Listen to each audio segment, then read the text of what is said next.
గళతీయులకు రాసిన పత్రిక 6వ అధ్యాయము 1 నుంచి 10 వచనాలు. మోసపోకుడి, దేవుడు వెక్కిరింపబడడు. మనుష్యుడు ఏమి విత్తునో ఆ పంటనే కోయును. బైబిల్ అంటుంది మీరు మోసపోకండి అంటున్నారు. ఏమంటుంది చెప్పండి? మోసపోకండి. పైన కూడా మనం చూస్తే 4వ వచనం 3వ వచనంలో తన్ను తానే మోసపరుచుకును అంటే ఈ భూలోకంలో ఉన్న మనుషులు, ఈ భూలోకంలో జీవించే మనల్ని మనమే చాలా సార్లు మోసపరుచుకుంటున్నాం. ఏం పరుచుకుంటున్నాం చెప్పండి? మనల్ని మనము మోసపరుచుకుంటున్నాం. ఆ తర్వాత దేవుడు ఏమంటాడంటే మోసపోకండి అంటున్నాడు. ఏమంటున్నాడు చెప్పండి? మోసపోకండి. నీకు వేరేలు మోసపరచవలసిన అవసరం లేదు. నీది నీవే మోసం చేసుకుంటున్నావు, నువ్వు మోసపోతున్నావు అని చెప్తూ దేవుడు వెక్కిరింపబడడు. ఏం చేయబడ్డాడంట? దేవుడు వెక్కిరింపబడడు. అంటే అర్థం ఏంటిది? మనమేమో అనుకుంటాం, మనల్ని మనం మోసం చేసుకుంటున్నాం, మనం మోసపోతున్నాం. దేవుడు మాత్రం వెక్కిరింపబడడు. హల్లెలూయా. సంతోషంగా హల్లెలూయా చెప్పండి. హల్లెలూయా. సాధారణంగా చూడండి, ఈ లోకంలో మనందరం పల్లెటూర్లలో ఉంటున్నాం. మనందరికీ కూడా తెలుసు, మనకు పంట రావాలంటే మనం ఏం చేస్తాము? విత్తనాలు విత్తుతాం, పొలములను దున్నుతాం, పంటను వేసి ఆ పంటను మనం కోసుకుంటాం. అప్పుడు అవి మనకు తినడానికి, మనం బ్రతకడానికి ధాన్యంగా మారుతుంది. మనుషుడు ఏమి విత్తునో ఆ పంటనే కోయును. ఏం పంట విత్తుతున్నాము? ఇది ఏ పంట గురించి మనకు మాట్లాడుతున్నది? మనం తినే పంటల గురించి మాట్లాడుతున్నదా, లేదా ఇంకా ఏమైనా పంట గురించి మాట్లాడుతుందా? మనము విత్తే విత్తనాల గురించి మాట్లాడుతుందా? ఇంకా వేరే విత్తనాలు ఏమైనా ఉన్నాయా? 8 ఎలాగనగా తన శరీరేచ్ఛలను బట్టి విత్తువాడు తన శరీరము నుండి క్షయమగు పంట కోయును. ఆత్మను బట్టి విత్తువాడు ఆత్మ నుండి నిత్య జీవము పంట కోయును. హల్లెలూయా. 9వ వచనం కూడా చదవమా. మనము మేలు చేయుట యందు విసుగక యుందుము, మనము అలయక మేలు చేసితినేమి తగిన కాలమందు పంట కూతుము. కాబట్టి మనకు సమయము దొరికిన కొలది అందరి ఎడలను విశేషముగా విశ్వాస గురమునకు చేరిన వాళ్ళ మేలు చేయుదుము. కానీ ఈరోజు బైబిల్ ఏం మాట్లాడుతుందంటే మన జీవితం గురించి మాట్లాడుతున్నది. దేని గురించి మాట్లాడుతున్నది? మన లైఫ్ గురించి మాట్లాడుతున్నది, మన భవిష్యత్తు గురించి మాట్లాడుతున్నది. హల్లెలూయా. మనందరం కూడా దేవుని ద్వారా ఈ లోకంలోనికి వచ్చాం. దేవుడు మనల్ని ఈ భూలోకానికి పంపించాడు. మరియు మన లోపల ఒక ప్రాణం, ఆత్మ, జీవం అనేది దేవుడు పెట్టాడు. హల్లెలూయా. మనము ఈ లోకంలో మనం బ్రతకడానికి, జీవించడానికి ఈ శరీరానికి ఆహారం అనేది తీసుకుంటున్నాం. ఏం తీసుకుంటున్నాము? ఆహారం అనేది తీసుకుంటున్నాం. కానీ లోపల ఒక ఆత్మ ఉన్నది కదా, లోపల ఒక ప్రాణం, జీవం ఉన్నది కదా, అది జీవించాలి. ఏం చేయాలా? అది జీవించాలి. అది జీవించాలంటే కూడా మనము దానికి ఆహారం అనేది కావాలి. తాగుతున్నాం కానీ లోపల ఆత్మ ఉన్నది కదా, దానికి కూడా ఆహారము కావాలి. హల్లెలూయా. హల్లెలూయా. దేవునికి మహిమ కలుగును గాక. అయితే వాక్యం ఏమంటుందంటే మీరు మోసపోతున్నారు, తన్ను తానే మోసపరుచుకుంటున్నాడు. మనుషులు ఈ భూలోకంలో మంచిగా బ్రతకాలి, మంచిగా అభివృద్ధిలోనికి రావాలి, మంచిగా సాధించాలి, ఎక్కువ రోజులు బ్రతకాలి, ఎక్కువ గడించుకోవాలి, పేరు గడించాలి, మంచిగా స్థిరపడాలి, మంచిగా ఎదగాలి అని కోరుకుంటున్నాడు. కానీ అనేక సార్లు తను తానే మోసపరుచుకుంటున్నాడు. దేవుడు మాత్రం వెక్కరింపబడడు అని చెప్తూ, మీరు శరీరమును బట్టి విత్తితే, శరీరేచ్ఛలను బట్టి విత్తితే, శరీరమును మీరు ఆసర చేసుకుంటే, ఈ శరీర కార్యాలను ఆసరం చేసుకుంటే, లోకములో ఉన్న ఈ కంటికి కనిపించే, చెవులకు వినిపించే విషయాలను మీరు ఆధారము చేసుకుని విత్తినట్లయితే దాన్నే కోస్తారు. కానీ ఆత్మను బట్టి మీరు విత్తితే నిత్య జీవం అనే పంటను మీరు కోస్తారు. మనుషులను దేవుడు ఈ భూమి మీద చాలా ప్రేమించాడు. చాలా ప్రేమించి తన ప్రాణంను కూడా అర్పించాడు. తన రక్తమంతా ధారపోసాడు. కల్వరి శిలువలో చనిపోయి సమాధి చేయబడి 3వ దినాన తిరిగి లేచాడు. మనం భౌతికమైన మనుషులమే, కానీ ఈ శరీరం భౌతికమైనదే. కానీ ఈ శరీరంలో దేవుడు మనకు ఒక ఆత్మననే పెట్టాడు.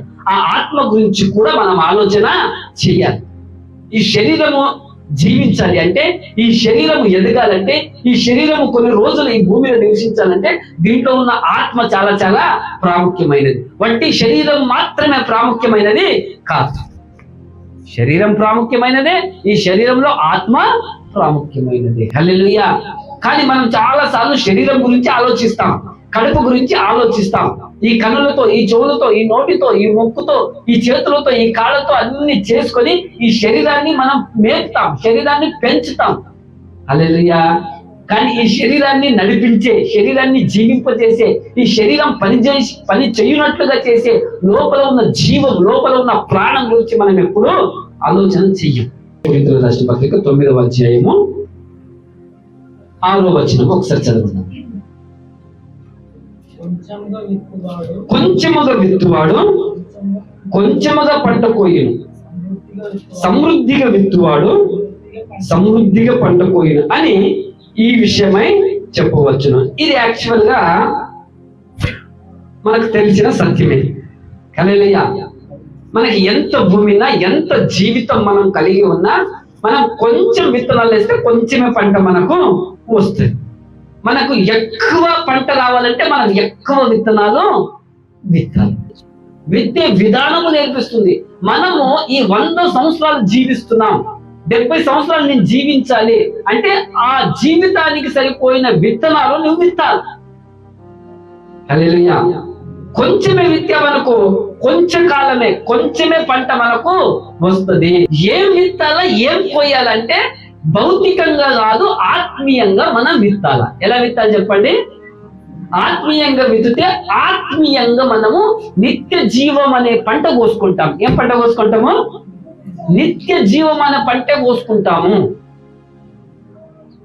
మనందరము కూడా, ఈ భూలోకంలో మనుషులందరూ కూడా ఆత్మీయంగా విత్తట్లే, ఓన్లీ భౌతికంగా విత్తి భౌతికమైన పంటను, అంటే శరీరేచ్ఛల్ని బట్టి విత్తుతూ క్షయమైపోయే, చీకిపోయే, చెదలు పట్టిపోయే, పురుగులు తినిపోయే ఈ శరీరం అనే పంటను మనం కోసుకుంటున్నాం.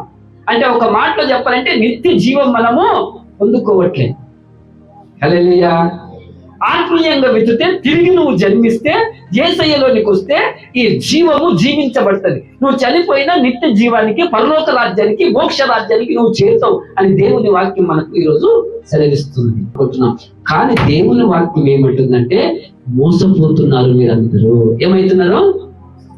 దేవుడు వెక్కరింప పడడు. నీవు ఏం విత్తుతున్నావో అదే కోస్తావంటే, ప్రియ దేవుని బిడ్డలారా, దేవుని పిల్లలారా, యవనస్తులారా, మీరు చాలా జాగ్రత్తగా వినండి. ఒక వ్యక్తి ఈ భూమి మీద జీవించేటప్పుడు ఆత్మీయంగా, అంటే ఆలోచన పరంగా ఈ భూమి మీద మనము మంచిగా జీవించాలా, మోక్షంలోనికి కూడా పోవాలా, స్వర్గంలోనికి కూడా పోవాలంటే ఈ భూమి మీద ఉన్నప్పుడు నీ జీవితంలో ఆధ్యాత్మికంగా, ఆత్మీయంగా, ఆలోచన పరంగా నువ్వు ఏం విత్తుతున్నావు? నీవే ఒక విత్తనము, నీ జీవితమే ఒక విత్తనము. యోబు గ్రంథంలో 4వ అధ్యాయం 8వ వచనంలో ఒక మాట రాస్తాడు ఆయన. నేను చూచినంత వరకు అక్రమమును దున్ని కీడును విత్తువారు దానినే కోయుదురు. చూసారా దేవుని గ్రంథంలో ఎలా రాయబడింది? ఆయన ఏమంటున్నాడంటే, నేను చూసినంత మట్టుకు, ఇక నా వైపు చూడండి, ఇక జాగ్రత్తగా వినే, టైం పాస్ కాదు ఇది. మనకు తెలిసినంత వరకు, మీకు తెలిసినంత వరకు, మనకు తెలిసినంత వరకు ఈ భూలోకంలో ఉన్న మనుషులందరము కూడా అక్రమమును దున్ని, ఏం దున్నుతున్నామంట? పొలము దున్నినట్లుగా మనందరం కూడా అక్రమమును దున్నుతున్నాము. ఏం దున్నుతున్నాము? అక్రమమును దున్ని కీడును విత్తుతున్నాం. దేన్ని విత్తుతున్నాము? కీడును విత్తుతున్నాం. హల్లెలూయా, హల్లెలూయా, హల్లెలూయా. అర్థమవుతున్నదా? వట్టి ఏదో మందిరానికి వెళ్ళి ఏదో వట్టిగా భక్తి చేసి ఏదో వట్టిగా ఆదివారం జీవితం జీవించడం కాదు. భూమి మీద ఉన్న మనుషులలో ఉన్న మనసులలో ఉన్న ఒక భయంకరమైన రోగం, ఒక భయంకరమైన చెడ్డ విషయం ఏంటిదంటే అక్రమముతో కూడిన జీవితం. కడుపు నొస్తే బాధపడతాం, నెత్తి నొప్పి లేస్తే బాధపడతాం, చిన్న పళ్ళు నొప్పి లేస్తే బాధపడతాం, క్యాన్సర్ ఉన్నదంటే బాధపడతాం, ఎయిడ్స్ వచ్చిందంటే బాధపడతాం, దవాఖానకి వెళ్ళిపోతాం, మందులు వాడతాం, చెట్ల మందులు వాడతాం, ఆడ చూపించుకుంటాం, ఈడ చూపించుకుంటాం. ఈ శరీరానికి, దేనికి చెప్పండి? ఈ శరీరానికి చిన్న రోగం కూడా రావద్దు, ఆకలి కావద్దు, మంచి పదార్థం, మంచి ఫుడ్ మనము తినాలి ఆరోగ్యంగా ఉండాలంటే. చేతి స్తోత్రం చెల్లించండి, హల్లెలూయా. కానీ అర్థమవుతున్నదా? మనిషి అన్ని రోగముల కంటే భయంకరమైన రోగం ఎక్కడుందో తెలుసా? ఈ శరీరములో కాదు. చెప్పండి, ఈ శరీరములో ఏ రోగం లేదు, రోగం అంతా మనసులో ఉన్నది. ఎక్కడండి? చెప్పండి, రోగం అంతా హృదయములో ఉన్నది. చెప్పండి, రోగం అంతా నా ఆలోచనల్లో ఉన్నది. హల్లెలూయా. నువ్వు కీడును విత్తి మేలు రావాలంటే రాదు నీకు. నీవు అన్యాయం చేసి న్యాయం జరగాలంటే నీకు జరగదు. నువ్వు ద్వేషించి అందరు నిన్ను ప్రేమించాలంటే కుదరదు. నువ్వు అక్రమం చేసి సక్రమంగా ఉండాలంటే కుదరదు నీకు. హల్లెలూయా. ఏం ఆలోచిస్తున్నావు? మందిరానికి వెళ్తావు, భక్తి చేస్తావు, ఏమేమో చేస్తావు, పూజలు చేస్తావు, పునస్కారాలు చేస్తావు, కానీ నీ జీవితం అనే పొలములో నీవు అక్రమమును దున్ని కీడుని విత్తుతున్నావు. దేన్ని విత్తుతున్నావు? కీడుని విత్తుతున్నావు. మీరు చాలా జాగ్రత్తగా వినండి. నేను మోసపోను, దేవుడు మోసపోడు. దేవుడు వెక్కరింపబడడు, మేము వెక్కరింపబడడు. సేవకులు, పెద్దవారు వెక్కరింపబడడు. పెద్దవారు చెప్పే మాటలు, దైవ సేవకులు చెప్పే మాటలు, టీచర్స్ చెప్పే మాటలు మీకు ఎగతాళిగాను, మీకు చులకనగాను, మీకు తక్కువగాను, మీకు బేఫర్వగాను, పనికి మాలిన వాటి కానీ మీకు అనిపిస్తాయి. మనుషుడు ఎప్పుడు కూడా ప్రేమను విత్తాడు, ద్వేషమును విత్తుతాడు, మంచిని విత్తాడు, పగను విత్తుతాడు, పంతాలను విత్తుతున్నాడు, చెడును విత్తుతున్నాడు. హల్లెలూయా. నిర్లక్ష్యాన్ని విత్తుతున్నావు, బేఫర్వను విత్తుతున్నావు. అంటే నీ జీవితంలో నువ్వు మంచి కావాలని ఆశ ఉంది, పైకి రావాలని ఆశ ఉంది, వృద్ధిలోనికి రావాలని కోరిక ఉంది, చాలా కష్టపడుతున్నావు, చాలా చెమట కాలుస్తున్నావు, కానీ నీ పొలం అనే జీవితంలో నువ్వు మంచిని విత్తట్లేదు, అక్రమం దున్నుతున్నావు, కీడును విత్తుతున్నావు. ఈ రోజు నువ్వు ఎవరిని మోసం చేస్తున్నావు? తల్లిదండ్రులను మోకాలు కప్పి, తల్లిదండ్రులకు తెలియకుండా, పెద్దవారికి తెలియకుండా, లేదా బయట వాళ్ళకి తెలియకుండా, లేకుంటే దేవునికి తెలియదు అనుకొని, ఎవరికి తెలియదు అనుకొని, దేవునికి తెలియదని సాటు మరుగున రహస్యంగా సీక్రెట్ గా నువ్వు చేసే ప్రతిదీ ఒక విత్తనంగా మారుతుంది నీ జీవితానికి. ఏమైతే చెప్పండి? పశువు లేదా తల్లి ఆవు వరంకు వేస్తే పిల్ల పశువు పోయి పొలంలో పోసిందంట. ఎక్కడ వేసిందంట? తల్లి ఎక్కడ వేసిందంట? వరానికి వేసిందంట. పిల్ల పోయి ఆడ వేసిందంట? పొలంలో. అంటే మనం ఇప్పుడు ఏం చేస్తామో మన పిల్లలు అంతకంటే డబుల్ చేస్తారు. ఏం చేస్తారు? మనం ఒక్క జూట మాట్లాడితే మన పిల్లలు 4 జూట మాట్లాడతారు. మనం ఒక్క తప్పు చేస్తే మన పిల్లలు 4 తప్పులు చేస్తారు. నీకు ఇప్పుడు ఇష్టం వచ్చినట్లు బ్రతికితే రేపటి దినాన నీ కళ్ళ ముంగట కూడా నీ పిల్లలు, నీ అన్నదమ్ములు వారు ఇంకా ఇష్టం వచ్చినట్లు బ్రతుకుతారు. వారు ఇంకా భయంకరమైన రోగంలో బ్రతుకుతారు. తల్లిదండ్రులారు ఒకసారి ఆలోచన చేయండి, పిల్లలారు ఆలోచన చేయండి. మీకు ఇప్పుడు ఎవరు ఉండొచ్చు, మీరు చిన్న పిల్లలుగా ఉండవచ్చు. ఏం వింటంలే ఈ మాట్లాడుతుండొచ్చు, నాకేం కాదులే ఫ్యూచర్ లో చూసుకుందాంలే అంటుండొచ్చు. హల్లెలూయా. ఒక రోజు వస్తుంది నీకు, తప్పకుండా నీకు పంట అనేది వస్తుంది. నీవు ఇప్పుడు ఎలాంటి విత్తనాలు విత్తుతున్నావో ఖచ్చితంగా నీ ఫ్యూచర్ లో నీవు స్థిరపడిన తర్వాత, నీకు వివాహమైన తర్వాత, నీకు పిల్లలు కలిగిన తర్వాత, నీ ఉద్యోగమైన తర్వాత, నీ జీవితం, నీ శరీరంలో బలం పోయిన తర్వాత, నీవు ఒక్కరికి నెగ్లెక్ట్ చేస్తే, పెద్దవారికి నెగ్లెక్ట్ చేస్తే, పెద్దవారికి చీపుగా చూస్తే, నువ్వు చులకనగా చూస్తే, నువ్వు పట్టించుకోకపోతే, నీ తండ్రిని నువ్వు పట్టించుకోకపోతే, హల్లెలూయా హల్లెలూయా. అందుకే గలతీయులకు రాసిన పత్రికలో అన్నాడు, మనుషుడా ఏమి విత్తుతున్నావో అదే నువ్వు కోస్తావు. నువ్వు ప్రేమను విత్తు, ప్రేమను కోసుకుంటావు. మేలును విత్తు, మేలును కోసుకుంటావు. సమాధానం ఉండడం విత్తు, నువ్వు సమాధానం కోరుకుంటావు. ఊరి గురించి, వారి గురించి, వీరి గురించి నిందలు మాట్లాడి అవి ఒక బీజాలుగా, ఒక విత్తనాలుగా మారుతున్నాయేమో. అదే నువ్వు విత్తుతే, నువ్వు నలుగురి గురించి మాట్లాడితే నీ గురించి 8 మంది మాట్లాడతారు. ఏం చేస్తారు? నువ్వు తప్పుగా ఈరోజు నలుగురు గురించి మాట్లాడావనుకో, నీ గురించి తప్పుగా 8 మంది మాట్లాడతారు. ఏమంటుంది? మనం ఇప్పుడు చదివిన సామెతలు 11:18 ఫైనల్ కిందిది చూస్తే మనము ఒకసారి చూడండి. భక్తిహీనుని సంపాదన ఏమైతుందంట? మోసం చేస్తుంది. ఏం చేస్తుంది? మోసం చేస్తుంది. నువ్వు ఎంత చెమటగార్చి, ఎంత కష్టం చేయి, ఎంత రెక్కలు ముక్కలు చేసుకో, నీకు దేవుడి మీద భక్తి లేకపోతే, నీ మాట మారకపోతే, నీ గుణం మారకపోతే, నీ బుద్ధి మారకపోతే, ఆ ధనమే నీకు మోసం చేస్తుంది. ఏం చేస్తుంది? ఆ సంపాదన ద్వారానే నువ్వు పాడైపోతావు. ఏమైపోతావు? నేను ఎవరికేమన్నా పొద్దున్నాక కష్టం చేస్తున్నాయి అందులో. ఏం చేస్తున్నా? నా లెక్కలు ముక్కలు చేసుకుని కష్టం చేస్తున్నా, నా పిల్లల కొరకు చేస్తున్నా, నా కుటుంబం కొరకు చేస్తున్నా. నీకేమన్నా అప్పడిగినా, నేను ఎవరికైనా చేయి చాపినా మంచిదే, నువ్వు కష్టపడు మంచిదే. కానీ భక్తిహీనత. ఏమినత? భక్తిహీనత. దేవుడు అంటే భయం లేదు, దేవుడు అంటే మర్యాద లేదు. ఒక మందిరానికి వెళ్ళవు, భార్య అంటే మర్యాద లేదు, కొడుకులంటే మర్యాద లేదు, అన్నలంటే మర్యాద లేదు, తమ్ముళ్ళంటే మర్యాద లేదు. దేవుడు అంటే మర్యాద లేదు. వట్టిగా పని పని పని పని, రాత్రి పగలు, ఎండలో వానలో. భక్తిహీనుని సంపాదన వానిని మోసం చేయను.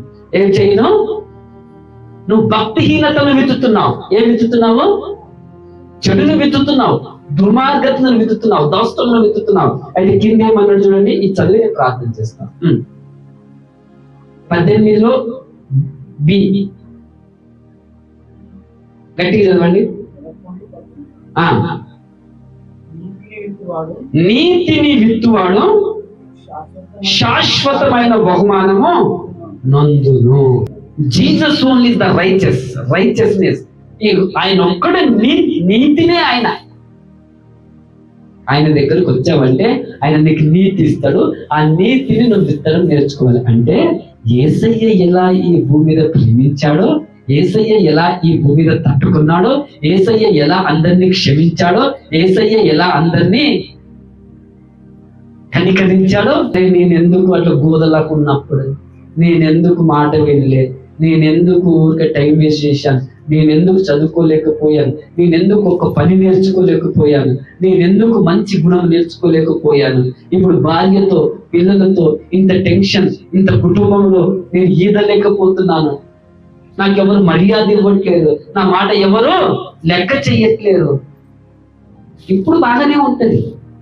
నువ్వు రొట్టె తింటున్నావు, ద్రాక్షరసం తింటున్నావు, పాట పాడుతున్నావు, వాక్యం చదువుతున్నావు, కానీ నీ లైఫ్ ని వాక్యం చేంజ్ చేసే అవకాశం నువ్వు ఇవ్వట్లేదు. మస్తు భక్తి చేస్తున్నావు, మస్తు ఆచారాలు చేస్తున్నావు, మస్తు భజనలు చేస్తున్నావు, మస్తు ప్రోగ్రాములు చేస్తున్నావు, మస్తు ఈవెంట్లు చేస్తున్నావు, మస్తు కూడికలు మీటింగ్లలో పాల్గొంటున్నావు. అనుకుంటున్నావు ఊరికి నేను దీవించబడ్డాను, నేను ఆశీర్వదించబడ్డాను, నా కుటుంబం దీవించబడ్డది, నా కుటుంబంలో నా కొడుకులు బాగయ్యారు, కూతుర్లు బాగయ్యారు, మంచి ఎడ్యుకేషన్ చేశారు. హల్లెలూయా. మొదటి ఆదివారం అంటే తయారై పరిగెత్తుకొని వెళ్ళిపోతారు. మరి మిగతా ఆదివారాలు ఏం విత్తుతున్నారో చాలా జాగ్రత్తగా మీరు ఆలోచన చేసుకోండి. యూట్యూబ్లో వింటున్న వారు కూడా, ఏ వయసులో ఉన్నవారైనా కానీ, ఏ వర్క్లో ఉన్నవారైనా కానీ, ఏ స్థితిలో ఉన్నవారైనా కానీ, నువ్వు పంట కోసేటప్పుడు నీకు జ్ఞాపకం కావాలి, అదా నిజమే కదా, నేను అప్పుడు వాళ్ళకి మోసం చేశాను, అందుకే ఈరోజు నేను మోసపోతున్నాను. ఆ రోజు నేను వాళ్ళని కొట్టాను అనవసరంగా. ఏం చేశాను? ఆ రోజు నేను నిందించాను, ఆ రోజు నేను తప్పుగా మాట్లాడాను, ఆ రోజు నేను కీడును విత్తాను, ఆ రోజు ఊరికి కొండాను, జగడాలు పెట్టుకున్నాను, కయ్యం పెట్టుకున్నాను. అది నా మీదకే వచ్చింది ఈరోజు. హల్లెలూయా. ఆ రోజు మా అన్నదమ్ములు ఊరుకుంటే నేను ఈ గొడవలు ఆడుకున్నాను, అందుకే నా కొడుకులు ఈరోజు గొడవలు ఆడుకుంటున్నాను.